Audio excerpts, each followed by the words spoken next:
সামনে 2024-এর লোকসভা ভোট। তার আগে দলের অন্তর্কলহ যেন নিত্যদিন প্রকাশ্যে এসেই চলেছে। আর সেই নিয়ে এবারে একেবারে কড়া বার্তা দিলেন তৃণমূল নেত্রী মমতা বন্দ্যোপাধ্যায়। 2024 সালের লোকসভা ভোটের নির্বাচন সামনে তখন এই ধরনের ঘটনায় বারবার চাপে ফেলেছে শাসক দলকে। আর এদিকে নবীন প্রবীণের দ্বন্দ্ব নিয়ে সতর্কও করে দিলেন তিনি সকলকে।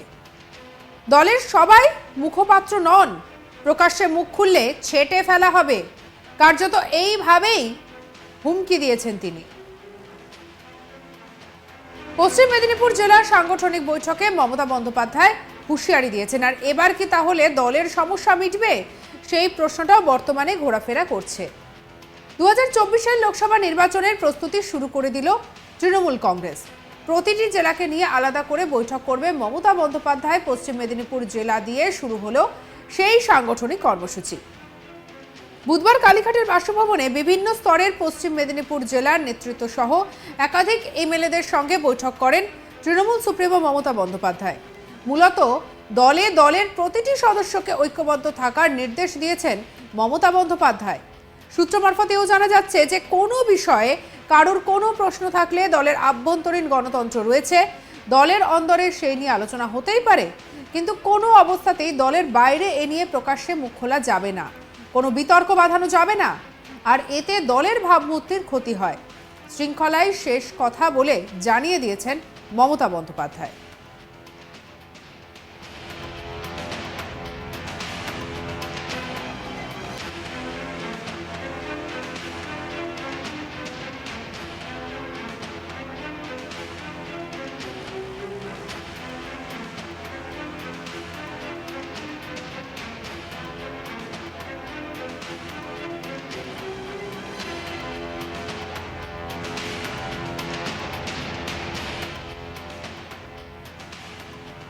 দলে নবীন প্রবীণ দ্বন্দ্ব থেকে শুরু করে বিভিন্নভাবে ঐক্য থাকার বার্তা দিয়েছেন মমতা বন্দ্যোপাধ্যায়। কালীঘাটের বৈঠকে উপস্থিত ছিলেন ঘাটালের সাংসদ দেব সহ অন্যান্য বিধায়কেরাও। পশ্চিম মেদিনীপুরের প্রায় 19টি বিধানসভা কেন্দ্র রয়েছে, আর তার মধ্যে 17টা বিধানসভা কেন্দ্র তৃণমূলের দখলে, আর বাকি দুটো সিট বিজেপির দখলে। আর সেই জায়গায় পশ্চিম মেদিনীপুরের লোকসভা কেন্দ্র মাত্র দুটো, আর তার মধ্যে একটা তৃণমূলের, একটা বিজেপির। ঘাটালের সাংসদ দেব আর মেদিনীপুরের লোকসভা কেন্দ্রের সাংসদ হচ্ছেন দিলীপ ঘোষ। তবে এবারের কি হয় সেটা কিন্তু অবশ্যই দেখার, এবং এবারের লড়াই যেটি কতটা হাড্ডাহাড্ডি হবে সেটা কিন্তু বলার অপেক্ষা রাখে না। আর এই নিয়ে আমাদের কালিগ অনির্বাণ সিংহ রায়ের রিপোর্ট দেখব।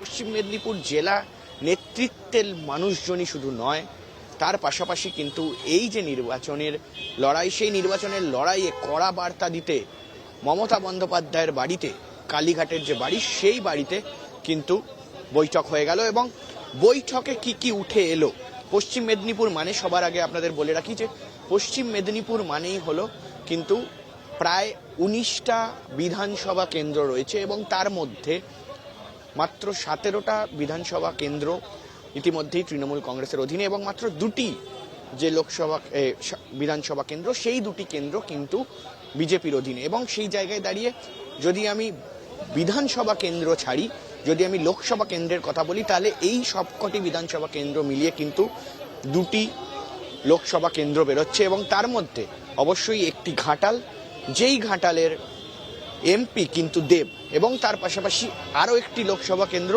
যেটার নাম মেদিনীপুর। এবং মেদিনীপুরে কিন্তু যে লোকসভা কেন্দ্র, সেই লোকসভা কেন্দ্র এই মুহূর্তে দাঁড়িয়ে কিন্তু তৃণমূলের অধীনে নয়, এবং সেটা কিন্তু সেই লোকসভা কেন্দ্রের সাংসদ অবশ্যই দিলীপ ঘোষ। এবং এবারের যে লোকসভা নির্বাচন সেটা কিছুটা হলেও আলাদা হতে চলেছে, কারণ কোথাও গিয়ে এবারের লোকসভা নির্বাচনে একটি ইন্ডিয়া জোট বলে একটি জোট গঠন করা হয়েছে, এবং আমরা সবাই জানি সেই জোটের যে দলগুলি রয়েছে সেই দলগুলির বিষয়ে জানি, কিন্তু কোথাও গিয়ে এই জোটকে কতটা পশ্চিমবঙ্গে কাজে লাগানো হবে, তৃণমূল কংগ্রেস তারা কতটা এই জোটের ওপর ভরসা করে লড়াই করবেন, সেটার একটা কেন্দ্র করে কিন্তু এই মুহূর্তে দাঁড়িয়ে জল্পনা চলছে। এবং ঘাটাল যে লোকসভা কেন্দ্র রয়েছে সেখানে দেব, অভিনেতা এবং সাংসদ দেব, তিনি কি লড়াই করবেন সেই সব জল্পনা ছিল। সবার আগে বলে রাখি, এই যে মিটিং, সেই মিটিংয়ে কড়া বার্তা দেওয়া হয় মমতা বন্দ্যোপাধ্যায়ের তরফে, এবং সেই বার্তায় কোথাও গিয়ে নবীন প্রবীণের যে লড়াই, সেই লড়াই বন্ধ করা হোক, অন্তর্দ্বন্দ্ব, অন্তর্কলহ এবং নিজেদের মধ্যে যে সংঘাত, দলের নিজেদের মধ্যে যে গোষ্ঠী কোন্দল, সেটাকে বন্ধ করার বার্তা কিন্তু এই মুহূর্তে দেওয়া হয়েছে।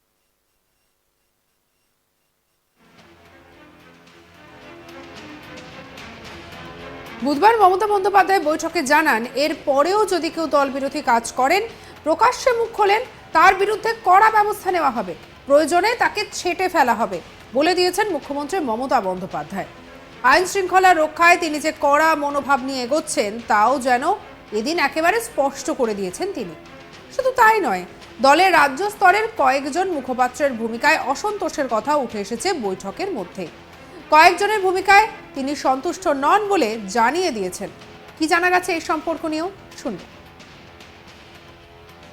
সব থেকে তাৎপর্যপূর্ণ বার্তা এই মিটিং থেকে দেওয়া হয়েছে সূত্রের খবর যে মমতা বন্দ্যোপাধ্যায় বা তৃণমূলের সুপ্রিমো বা তৃণমূলের যারা নেতৃত্ব রয়েছেন, যেমন অভিষেক বন্দ্যোপাধ্যায় ছিলেন, তেমন ছিলেন রাজ্য সভাপতি তৃণমূলের সুব্রত বক্সী, তার পাশাপাশি অপরূপা পোদ্দার টিএমসির এমপি, এবং তার পাশাপাশি শিউলি সাহা বিধায়ক এবং মানস রঞ্জন ভূঁইয়া, এই যে নেতৃত্ব তারা ছিলেন, এবং তার পাশাপাশি ছিলেন মেদিনীপুরের বিধায়ক জুন মাল্য, তারা ছিলেন, এবং তার পাশাপাশি 17টি বিধায়ক কিন্তু মোট এবারের যে সাংগঠনিক বৈঠক পশ্চিম মেদিনীপুরকে নিয়ে করা হলো মমতা বন্দ্যোপাধ্যায়ের বাড়িতে, সেখানে ছিলেন। এবং তার মধ্যে সব থেকে বেশি তাৎপর্যপূর্ণ বার্তা কিন্তু এই মুহূর্তে দাঁড়িয়ে আমরা দেখেছি যে অনেক নেতাই কিন্তু গোষ্ঠী কোন্দল বা বিভিন্ন যে সংঘাত, সেই সংঘাতের কথা তুলে ধরেছেন মিডিয়ার সামনে, সোশ্যাল মিডিয়াতে। সেই বার্তা কিন্তু করা দেওয়া হয় যে সোশ্যাল মিডিয়া জুড়ে কোনো রকম বার্তা বা কোনো রকম কেউ হঠাৎ করে দলের বিষয়ে বলতে পারবেন না, এমন একটা বার্তা কিন্তু দেওয়া হয়। এটা কিন্তু সূত্র মারফত জানা যাচ্ছে, এবং তার পাশাপাশি যারা দিচ্ছেন তাদেরকে কিন্তু বারবার করে সতর্ক করা হবে, এবং যা বলা হবে, যা সিদ্ধান্ত হবে, সেটা দলের অন্দরে রাখতে হবে। সেটা বিধায়ক হোক বা সেখানে সাংসদ হোক, তাদেরকে একদম তৃণমূল স্তরের নেতা হোক, তারা কিন্তু কোথাও গিয়ে কোনো রকম বার্তা কিন্তু একেবারে প্রকাশ্যে দিতে পারবেন না দলের সঙ্গে আলোচনা না করে, এমন বার্তা কিন্তু কড়াভাবে দেওয়া হয়েছে। এবং তার পাশাপাশি বিশেষ আলোচনা করা হয়েছে। অভিষেক বন্দ্যোপাধ্যায় তিনি বার্তা দেন, তার পাশাপাশি মমতা বন্দ্যোপাধ্যায় তিনি বার্তা রাখেন, এবং বিভিন্ন কেন্দ্রীয় প্রকল্পের যে টাকা, সেই টাকা আসছে না সেই কথা বলা হয়। এবং শুধুমাত্র তাই নয়, সেই জায়গায় দাঁড়িয়ে কিন্তু যে দলকে আরো শক্তিশালী, আরো ঐক্যবদ্ধ করার বার্তা কিন্তু এইবারের যে পশ্চিমবঙ্গ, যে পশ্চিম মেদিনীপুরের যে সাংগঠনিক বৈঠক যে কালীঘাটের মমতা বন্দ্যোপাধ্যায়ের বাড়িতে হয়, সেখানে কিন্তু দেওয়া হয়েছে।